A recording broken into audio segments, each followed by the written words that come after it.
Welcome to Building Legendary Leaders, the podcast where leaders leave behind chaos and step into clarity. This is where real stories come alive with the struggles, breakthroughs, and lessons that shape the most effective executives today. Every episode delivers fresh insights you can apply to your own leadership journey. If you are ready to stop putting out fires and start leading with purpose, this is the place for you. Here is your host, Jim Saliba. Welcome to Legendary Leaders. Today we have a fabulous guest who's going to talk to us about how we hire and manage our people. He oversees a global technical support team servicing over 1,200 customers and contributing to more than $200 million of annual revenue. He drives strategic initiatives that result in significant wins. We all talk about placing those big bets. Well, he places ones that pay off. He maintains real tenure in his teams, managers staying over 4 years, individual contributors staying over 2.7 years, which is exceptional in our world of software as a service. He's also a published author, a musician. He brings a multifaceted perception to leadership. Today, he's reshaping the future of customer engagement as the VP of Technical Support at Iterable. Please join me in welcoming Neil Smith. Thanks, Jim. Well, it's great to have you here today. We're going to be diving right in. We're going to talk about the hiring flywheel, building a culture through structured hiring. Here's how we're going to break it down. We're going to start discussing the balancing of rapid growth with strong, curious engineering culture. Unpack how specific structure you use in identifying, hiring, and managing top talent, minimizing that churn that everybody has. We're going to navigate the transition from individual contributor to manager and finding out we have to unlearn a bunch of stuff every time we go to a new leadership level. We're going to dissect how culture of curiosity and continuous learning translates into real tangible business results. And for those who stay to the end, Neil is going to tell us some of his actionable steps that you can take and tighten up your own hiring process. Indeed.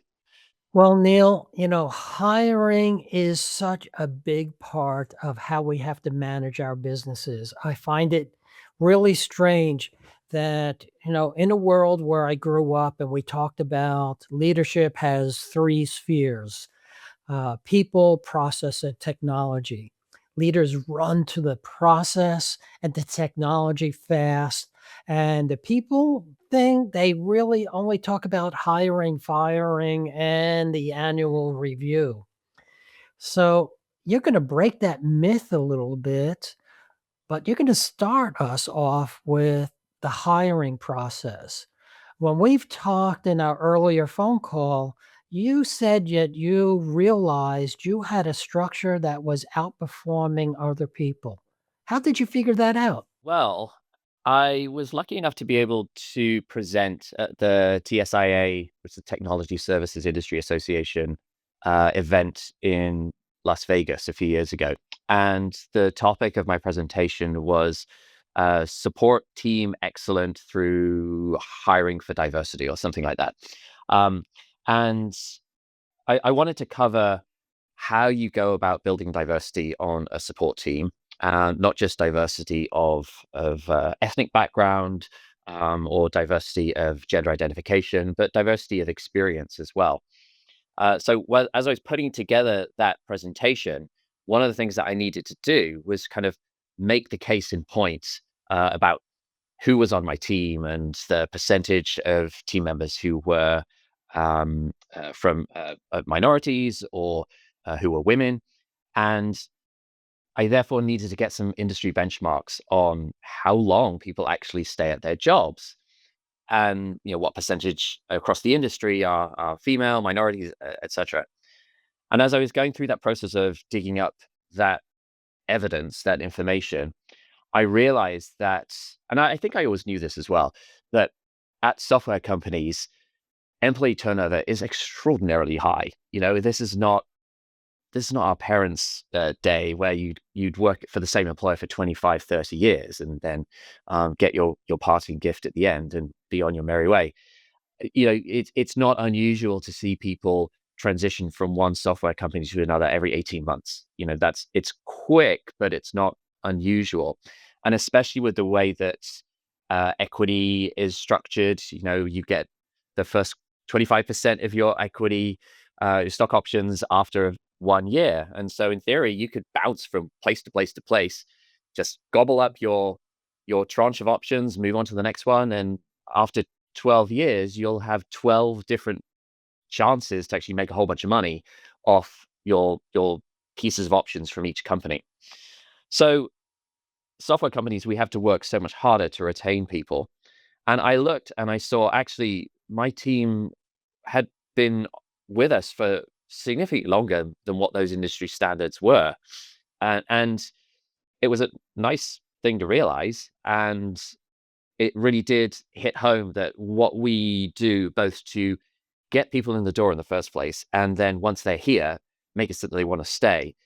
A lot of that work was having a really tangible outcome. So, yes, being in software industry my entire career, even way back when I started, when we only spelled computer with the 3 letters IBM, still every 3 years, people were moving from one job to another, and my father could not understand that because he was with one of those companies that you just stayed with for life, which you mentioned, but it's interesting, some of those companies are still out there. None of them are software companies, but there are still companies out there where people stay 10, 12, 15 years. Now, if we have that much churn of people, we have to work hard to get them in the door. And it's just like, I guess, selling. It's cheaper to keep the people, the customers you have interested and stay with them than to acquire and get new customers. So this is kind of the same deal. Yep. Yeah, exactly. I think it's something like it costs 7 times as much to acquire a new customer as it does to retain an existing customer. I don't know the specific impact of losing employees, having them leave the company. But I do know that you get this nice kind of flywheel effect if you can keep people there, because the longer people are there, the better they are at their jobs and the better your part of the business performs. And that gives people reason to stay because they know that they're part of a high performing team. They're well respected within the company. They feel like they have mastery of their jobs, and that brings a sense of well being and purpose um, to to every single day that they show up at work. And I tell you what, being in technical support or being in any kind of customer support role, that sense of purpose is so important because otherwise it can be a real grind, every day, ticket, ticket, ticket, ticket. Like that's your job. And so we as leaders, we got to figure out ways to give people purpose beyond just I closed 8 tickets today or I closed 12 tickets today or what have you. On the other side of that fence, I did a lot of my career helping organizations move from waterfall to agile, but people also said there's a grind in that. Oh, sprint, sprint, sprint, sprint, sprint. We're burning people out. We need to do stuff to keep them. And on one side, we're saying agile, oh, we want to keep teams together. They grow together, they start to know each other. It really performs better. But if we have that churn where people are leaving every 3 years, we never get to that optimal piece that we want teams to have. Yeah. Yeah. And I think there's a couple of things that can really help people retain their staff. One is, and we'll talk more about this, I'm sure, if you have the kind of hiring process that ensures you have the right people coming in the front door to start with, that's a lot of the job is done at that point. If you are hiring the wrong people, no matter how good a manager you are, that ultimately they're going to leave. The second thing is, once you have people there, you need to figure out what is motivating them. And certainly for my team, and I think it's probably a lot of the case with technical support teams throughout the software industry, these are puzzle solvers. These are people who love to get to the why of every single puzzle that comes across their desk. And in order to solve those puzzles, they need to build their knowledge, they need to build their technical competency, their technical mastery. And so you need to foster a culture where you're constantly doing that. And so we've attacked that from a couple of different ways. I really like to obviously encourage professional development, have people take, you know, mobile development courses if they're not so familiar with mobile development, for example. But the second thing is, I've always stressed this is a culture where you ask questions and you answer questions. That it's not a sign of weakness to ask a question. In fact, it's a sign of strength. And at the beginning, you're going to ask a lot more questions you're going to answer. But if you are familiar with a culture where it's okay to ask a lot of questions, by the time you become more experienced, you realize the responsibility you have to answer the questions as well, and how important it is to help people grow their careers. And so, again, it's a little bit of kind of a flywheel effect. Um, when you build this kind of culture of curiosity, of of constant learning, particularly for technical support people, it gives them that growth of knowledge that is a higher purpose than just how many tickets did I close. I like the curiosity part, and, I know you're coming from the technical support side, but I believe it is very important no matter what kind of team that you have. I'm actually working with someone who is in manufacturing, and they want to kind of quicken their time, and they're worried about, well, anything we do is going to ruin our quality, and they have a very high quality rating, and they're afraid to touch that. Um, but they have a this is the way we do it. And he started putting in the concept of experimenting. What can we do in only one piece to kind of test something out to see if it will move without changing everything? And it started building all of a sudden a curiosity that went like wildfire. It was first, "Can we try this? Well, if we could try that, why not try this?" And that curiosity just grew. Now you put that into your culture where we love to solve puzzles. How does that work, something like that work for you in building a curious engineering culture?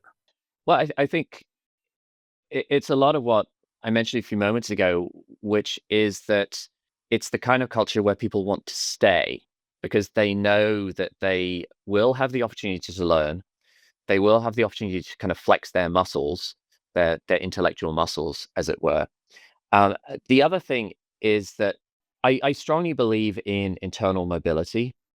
And, you know, we're lucky at Iterable. I've been here 8 years, which is a very long time, I understand, for anyone to be at a software company. But I've stayed here because there's constantly been a source of challenge and an interest and new things to be getting my teeth into. And I think for a lot of my team, it's been the same. Any kind of, let's call it, high growth software startup has the potential to offer those kinds of opportunities to all of their employees. When I started, when I came in, we had like 3 or 4 people on the support team, and I was brought in as the director of support. Now we have 56. We used to be just a single office, providing services only in the Pacific time zone, only through a couple of channels. Now it's 24/7, including holidays. We offer shared Slack channels to our premium customers. Uh, the service delivery model has evolved massively, and so that's meeting those challenges has kept me personally engaged. But it's also meant that a lot of the people that we brought into the support team, I've been able to identify the ones who I think are going to be really key and give them constantly new opportunities. So when I arrived, we had one of the guys on the team. He had transitioned to support from an SDR role. He knew that he wanted to be in software. He felt like SDR was a quick way to get into the software industry, but ultimately he had an interest in technology, and he was brought over to the tech support team. And as time went on, I was able to move him into more and more senior positions. So he transitioned from being kind of a generalist frontline support agent to being someone who worked exclusively with our premier customers. And then when it looked like we were going to need a manager for our frontline team, he put his hand up. You know, he had a background in the hospitality industry where he had previous management experience, and I thought that was going to be extremely helpful. And we said, okay, let's put him into this role and see how things go. And it's been great. And he's still with the company, so he's actually been with Iterable longer than I have. And he oversees all of our tier one support team.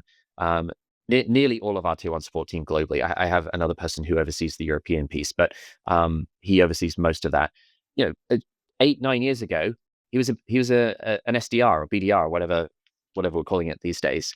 Now he's a director of support, overseeing a team of something like 25 people. So by giving people those kinds of opportunities, that further fuels the curiosity that we were just talking about. It gives people new things to get their teeth into, new puzzles to solve. So if you're doing that to keep people, how do you get the right people in the door to begin with? Yes. So I was very lucky at my last company. They were pretty good at investing in their managers and doing trainings and that kind of thing. And one of the trainings that they provided, it was actually I think it was about a day and a half of hiring and interviewing training, providing a structure. And I know we want to save the really good piece of that structure till the end of our conversation. But fundamentally, it to even have a structure when you're hiring is not something that's guaranteed. There's a lot of people who go about hiring with just no organization whatsoever. They have their talent acquisition people source, and candidates show up and they get them on the phone and they screen them, and they maybe don't even have any sample screening questions. They just have the conversation, and then they're like, I like this person and let's bring them in. They find 3 other managers from maybe different teams and say, interview this guy, let me know what you think. And then you get to the end of that, and those 3 people are like, yes, yes, yes, yes, no, no, whatever. And then the hiring manager decides, are they going to hire them or not? If you have a structure throughout the process, it ensures that the right people get from the top of the funnel all the way through to the bottom of the hiring funnel. And that structure involves ensuring that you're identifying the right competencies for the role before you even start hiring. And then understanding that hiring is the only thing you're really doing in hiring is establishing, has the person demonstrated that they have those competencies and values as well, because they need to be values aligned with the company. That's what the hiring process is about. And since I've done that training, I've put that into place. And I would say that is probably the primary reason that I've ended up being able to hire people who are a good fit for the job and therefore stick around longer. So I get what you say that many hiring managers really don't go in with a structure. They just go in and have the conversation. Honestly, I was one of them at one point in time because we were just thrown into it, right? Oh, you need to replace this person. Talk to HR, they'll get you some resumes and start the process. Um, Now on the other side of the fence where I'm helping a lot of leaders go through the process themselves, I say a hiring manager only wants the answers to 3 questions and 3 questions only. The first one is, Can you do the job? And that's what most of the questions they ask about, right? Have you done this? Tell me about something when you did that.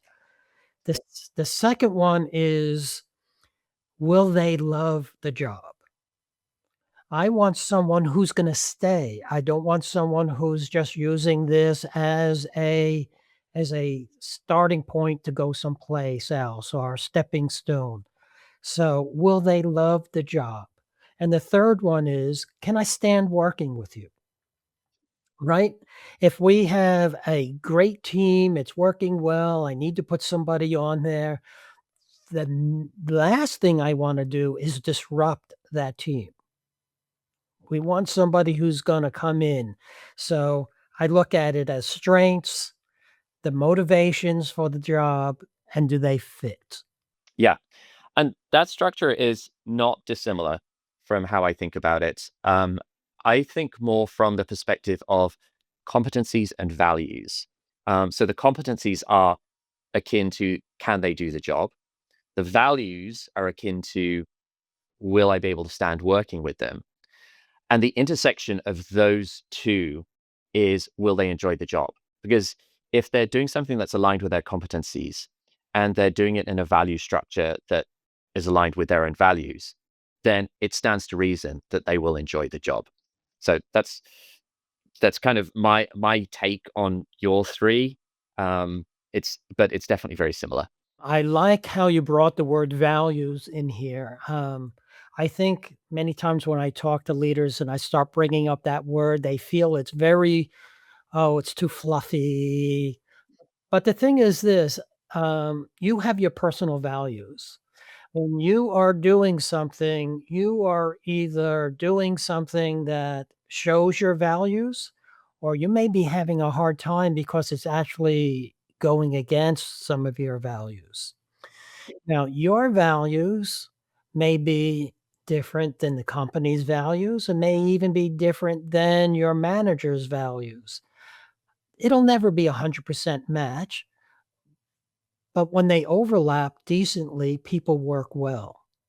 When there is that total mismatch is a lot of problems. Yeah, that's true. Uh, so one of the things that I've been doing with my hiring structure is, in terms of values, I've asked each of our panel members to drill into one of our four company values. And so we have four people on the panel. Each person does one of the values, because I don't want them duplicating effort. And so we ask questions that tease out whether they are aligned with that particular value. The other thing I'll say here, that this is a new journey that I'm going on right now. Iterable was lucky enough to bring in a new CEO last August, Sam Allen, who's coming to us from Salesforce. And one of the first things he did is he said, "Hey, for company planning, we're going to move to Salesforce's V2MOM model. So vision, values, methods, obstacles, and measures." And so right now we are in the process of building out our V2MOMs. What I didn't realize when this was first brought up is that every single person at the company has a V2MOM. And the the values section of that, everybody's value section is potentially going to be different. Now, ideally, your values will somewhat reflect the values all the way up the chain above you, um, and kind of feed into each other, but they don't have to. And in fact, if they are a little bit different, then that's probably okay, because it means you've got this heterogeneity across the business. And as as we have learned, diversity of all forms, diversity of experience, diversity of background, in this case, diversity of values, um, adds to the overall tapestry of the organization and makes it stronger. So, I'm gonna hit on the diversity thing a little bit. I love bringing in diversity in the way that you explained it. It's not just diversity of our ethnic backgrounds, it's diversity of our experiences that bring a richness to our teams and organizations. And it also brings a little bit of tension and conflict. And in this case, that's actually good conflict. We want to talk about what's going on, but we don't necessarily give our teams and our people the right tools to discuss those conflicts. And often it turns into well, she said this or he said that type of situation. So now you're bringing in a diverse culture. You're bringing in lots of curiosity and problem solvers. How does that translate into tangible business? Yeah, good question. So if I talk about a couple of people in particular, we have someone who she's actually just about to transition out of our team over to the solutions architect team here at Iterable. She came in having established a career as I think, fifth grade math teacher, elementary school math teacher. And I think she'd done a software boot camp or she had a short-term job at another software company, but she was very much focused. She wanted to be in the tech industry. She wanted to be customer facing. And I looked at that resume. I was like, okay, this is interesting. This could be really cool to add kind of the teacher experience to the overall kind of the the the stew, the soup of different ingredients within our support team. Um, and as we were interviewing her, we were diving into a lot of the competencies that were important. And patience is a key thing for a customer support or a technical support person. The ability to explain concepts to someone who maybe doesn't know that concept very well. There's so much that teachers have to do on a daily basis that just translates beautifully to the technical support realm. And she's been with us now 4 or 5 years and has been tremendously successful to the point now where we sadly have to hand her off to the solutions architect team. Um, Another example that I would want to highlight, we have somebody right now who is on our premier support team, and he is one of our senior members on that team and services exclusively our strategic customers. So he's got a very small book of business, works with 5 or 6 customers, I think, something like that. When he came to us, again, it was with a very unusual background that had been augmented by a software bootcamp. He had been working in a kind of a fancy or kind of high-end pizza restaurant in Portland, Oregon. And I was looking at this again, and I was like, okay, there's some interesting competencies here that he brings to the table. Being front of house in a restaurant is so difficult, so stressful. You're dealing with so many different things all coming at you at the same time. Difficult, uh, difficult personalities. We know that the people who work in the kitchen in restaurants are interesting personalities, and being front of house, you have to deal with that, but you also have to deal with the customers, and you have to deal with the bar staff. Um, know the intricacies of the business really well. Like there's so many competencies around being in that role, and I thought, okay, this could be make for an interesting combination as well. And sure enough, he's thrived. He he was able to demonstrate to us that he had the technical competency. That was fine. That's part of the interview process. Um, and the software bootcamp is great preparation for working as a frontline support agent on a SaaS platform. So then it was really a question of like those customer service skills that he has, like how will they manifest themselves with us? And it's been tremendous. So 2 examples there of what I've heard referred to as stars, which is skills acquired through alternate routes. And we love stars. We think that's a great recipe for building out a diverse support team. Um, and to go back to your comment around, does it foster healthy conflict? Um, I feel like we don't even really get to too much kind of conflict. Um, it's more that we have an environment where there's lots and lots of different ideas and thoughts, and so far we've tried to make it so that people just feel comfortable sharing that it's an emotionally and psychologically safe space for them to share their opinions and ideas.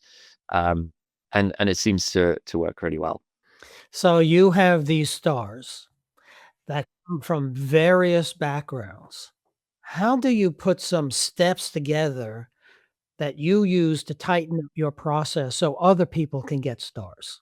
One of the things that we have to be really careful about is to ensure that when we bring people into the support organization, that they are enabled appropriately. So, um, the team member I talked about earlier who started as an SDR and is now kind of director of support, he's been very good at identifying where we need to build out enablement materials for the the folks who are starting on the support team.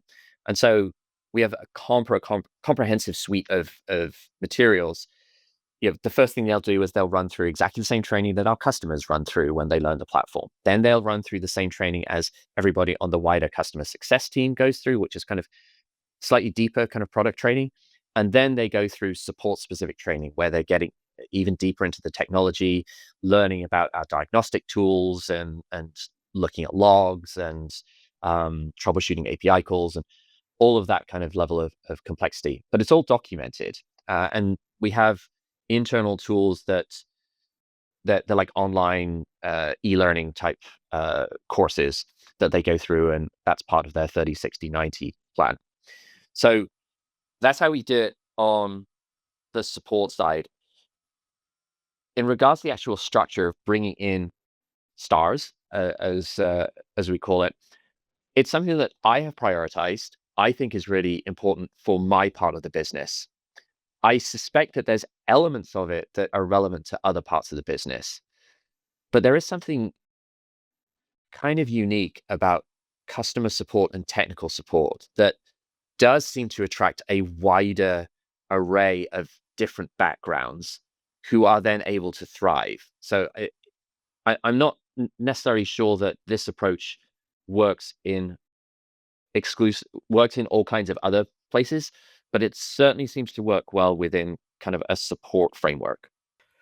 Well, that's fabulous. I don't necessarily when I interviewed with looking for quality testers and programmers, that I have that type of wide range of people come in, but it's certainly interesting that we can talk about and translate other skills that come from other backgrounds that can be used. I we talk about it, but I'd never really seen it used to the depth that you are actually using it and doing it successfully. Well, when you think about it, software engineering or QA engineering or something like that, if you break down those roles to the component competencies, some of those competencies are probably things like um, curiosity, ability to learn fast, potentially language skills, um,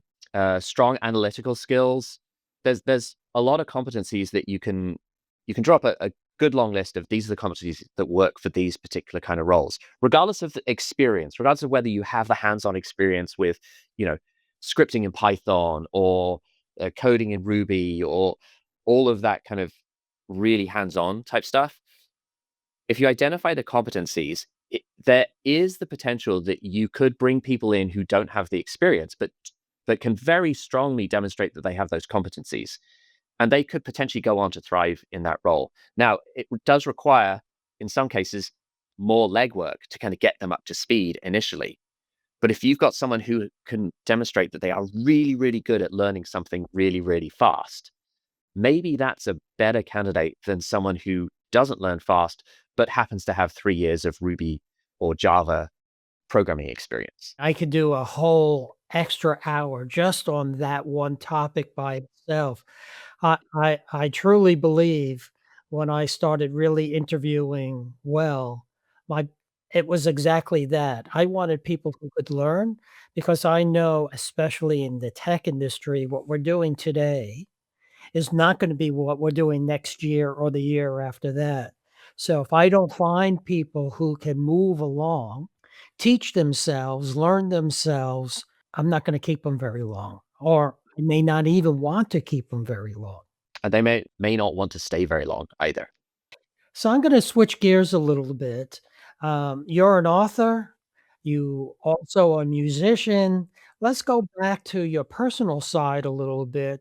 Tell me about growing up, and how did you come into these things? Yeah, so I was born in Ireland and I grew up in England. My mother was Irish, my father is English. As a family, we emigrated to the United States when I was 18, and so I went to college here.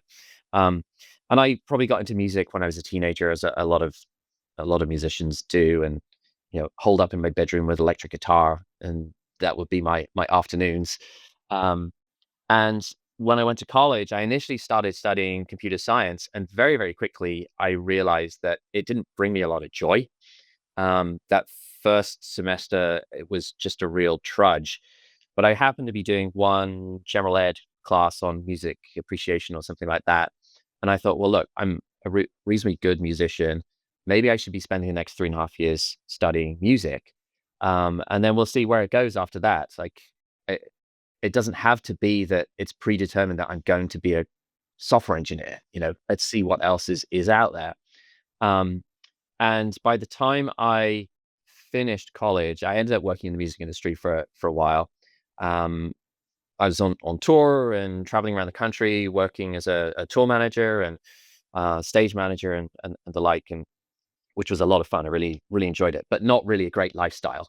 And so I decided to do a little bit of a reset.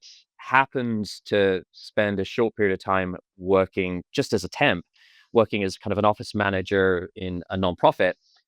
And I realized that they didn't have anyone there who was taking care of kind of the desktop support or anything like that. They had to pay people to come in. And I thought, well, this is a nonprofit. We shouldn't be spending money on having people come in just to install Windows or add someone to add an email account for somebody. So I quickly figured out how to do all that. And from there, my career kind of grew into desktop support, systems administration, network administration, um, up until probably about 2012, I would say.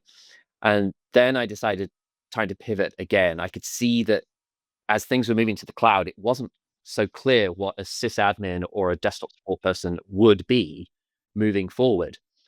So I could see that there was a lot of opportunity in SaaS, and I liked that crossover between working with people and working with technology that you find in roles like sales engineering or solution engineering. And so that's how I ended up kind of going sideways into the SaaS industry, was as a sales engineer.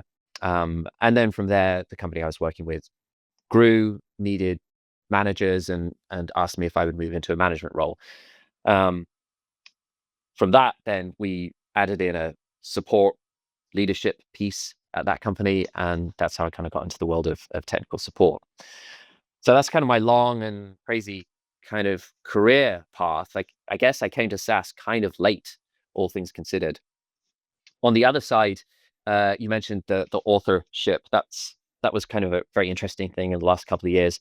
I'm a big fan of cars and motorsport, and I started writing about a period of racing that from when I was a child that I really loved, and some particular cars from that period.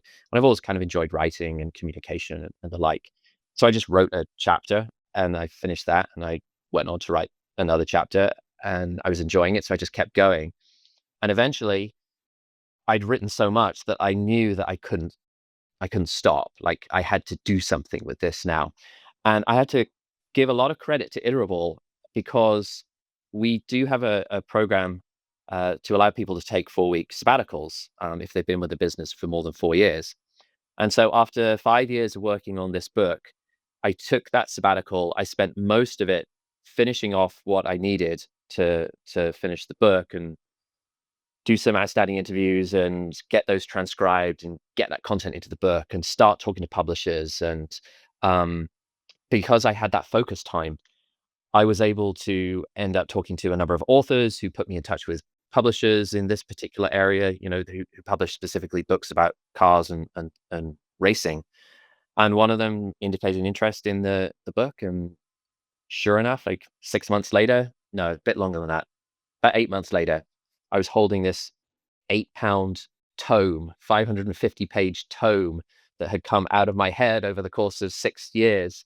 I was holding it in my hand, which was very surreal experience, but which every time I see the book sitting on the shelf in the corner of the room, it just brings me an awful lot of joy. So you said it's about cars, you said it's about racing. Any particular type of car or Yeah, so it covers the period of sports car racing, kind of in the mid '80s through to the mid '90s, specifically focusing on the role of Jaguar, the British sports car manufacturer, because some of your listeners may have heard of the 24 Hours of Le Mans, which is the biggest sports car race in the world, and Jaguar went on to win that twice during that period, and it was actually a really interesting thing for the company as a whole because they were struggling as a car manufacturer, and achieving that kind of success kind of brought them back from the brink. And so that there was a story underneath all that that I felt would be quite compelling to read about. So that's part of why I decided to write about it. from, music to cars to VP of software as a service.